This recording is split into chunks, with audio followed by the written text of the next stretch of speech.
এভাবেও ম্যাচ হারা যায়, আবার অন্যভাবে বলা যায় এভাবেও ম্যাচে ফিরে আসা যায়। দুইটি দৃষ্টিকোণ থেকেই বললাম। পাকিস্তানের দৃষ্টিকোণ থেকে যদি বলি, পাকিস্তানের সাপোর্টারদের জন্য খুবই কষ্টের সংবাদ যে এত একটা গুড পজিশনে থেকেও এভাবে ম্যাচ হারা যায়।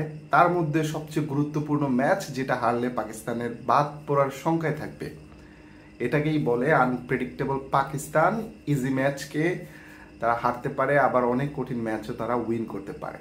আবার অন্যদিকে ইন্ডিয়ান সাপোর্টারদের সুরে বলা যায় এভাবেও ম্যাচে ফিরে আসা যায়।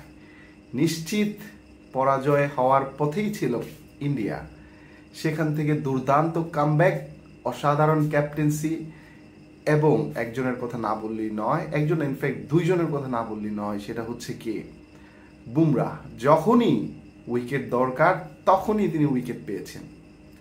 এখানটায় রোহিত শর্মার একটি বোল্ড ডিসিশন সেটা নিয়েছে, সেটা হচ্ছে 15তম ওভারে এসে বুমরাকে বল দেয়া। এটা একেবারেই বোল্ড বা সাহসিকতার সর্বোচ্চ লেভেল না হলে সম্ভব ছিল না। এবং মহামূল্যবান উইকেট, যেটার জন্য ইন্ডিয়া টিম মানে আকুল দৃষ্টিতে তাকাইছিল, সেটা হচ্ছে মোহাম্মদ রিজওয়ানের উইকেটটি পেয়ে যান প্রথম বলেই। এবং এই যে ছিটকে গেলেন পাকিস্তান, আর কিন্তু তো ফিরতে পারলেন না। ইমাদ ওয়াসিম, যাকে নিয়ে অনেক হাইপ তোলা হইলো এবং আজম খানকে বাদ দিয়ে তাকে ইন করানো হইলো, সে কিন্তু আসলে খুব একটা ভালো করতে পারে নাই। 16 রানের মতো একটি স্কোর করেছিলেন যদিও 23 বলে, তবে সেটা জয় করার জন্য পর্যাপ্ত ছিল না। যাই হোক, এইখানটায় মানে রোহিত শর্মা এবং হচ্ছে বুমরা, এই দুইজন খুবই সাহসী সিদ্ধান্ত নিয়েছেন এবং সেই সিদ্ধান্তের ফলস্বরূপ তারা কিন্তু ম্যাচে দুর্দান্তভাবে কামব্যাক করেছেন এবং ফাইনালি তারা ম্যাচটি উইন করলেন। অন্যদিকে পাকিস্তান টিম, বলার কিছু নেই, তারা এই ওয়ার্ল্ড কাপ থেকে গুড বাই হয়ে গিয়েছে। আর কোনো অপশনই নাই, যেহেতু ইউএসএর সাথে তারা হারছে এবং USA already 4 point plus run রেটও প্লাসে আছে। সেদিক দিয়ে পাকিস্তান টিম একেবারে নাই, পরবর্তী দুটি ম্যাচ জিতলেও তাদের আশা নাই।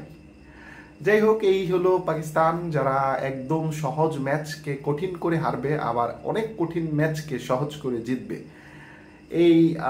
এই ছিল আজকের এইবারের ওয়ার্ল্ড কাপের সবচেয়ে হাই ভোল্টেজ ম্যাচ, যেটি ইন্ডিয়া পাকিস্তান ম্যাচ বলে অভিহিত হয়, মোর দেন ম্যাচ। সেই ম্যাচে কিন্তু একেবারেই ধরাশায়ী হয়ে গেলেন পাকিস্তান। যদিও শুরুর দিকে কিন্তু সেকেন্ড ইনিংসে ব্যাটিংয়ে খুব দুর্দান্ত খেলতেছিলেন, আর বোলিংয়েও প্রথম দিকে 10 ওভার খারাপ করলেও লাস্টে 10 ওভার অসাধারণ বল করেছেন। বল করে 120 রানের মধ্যে ইন্ডিয়ার মতো এত বড় ব্যাটিংয়ের দলকে তারা অল আউট করতে সক্ষম হয়েছে। সেখানটায় ব্যাটার্সরা আরেকটু ভালো করলে কিন্তু পাকিস্তান এই বিশ্বকাপের রেসেও থাকতো, এই ম্যাচটা উইন করতে পারতো। এবং এরই ধারাবাহিকতায় এই টি20 ওয়ার্ল্ড কাপে পাকিস্তান পরপর অনেকগুলো ম্যাচ হারলো ইন্ডিয়ার সাথে। এটা পাকিস্তানের জন্য আসলেই দুঃসংবাদ। তারা আবার কবে কোন বিশ্বকাপে দেখা হবে পাকিস্তানের সাথে এবং তারা সেই ম্যাচটি উইন করে এই জ্বালার শোধ নেবে, যদিও সেটা প্রশ্ন সাপেক্ষ আদৌ পাকিস্তান পারবে কিনা। সো এই ছিল পাকিস্তানকে নিয়ে আর কিছু কথা। So tata.